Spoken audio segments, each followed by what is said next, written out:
ഉമ്മയുടെ ചരിത്രത്തിലേക്ക് പരിശോധിച്ചാൽ ചെറുപ്പകാലം മുതൽക്ക് തന്നെ നല്ല ഇബാദത്തിലായിരുന്നു.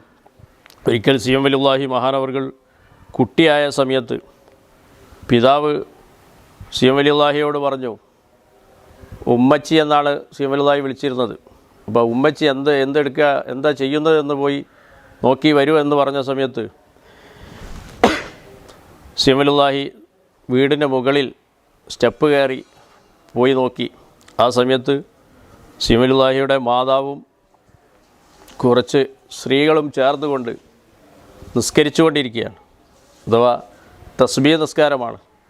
സുജൂദിൽ ഇങ്ങനെ ദിക്ർ ചൊല്ലിക്കൊണ്ട് കിടക്കുന്ന ഒരവസ്ഥയായിരുന്നു സി എം വലിയുള്ളാഹിക്ക് കാണാൻ കഴിഞ്ഞത്.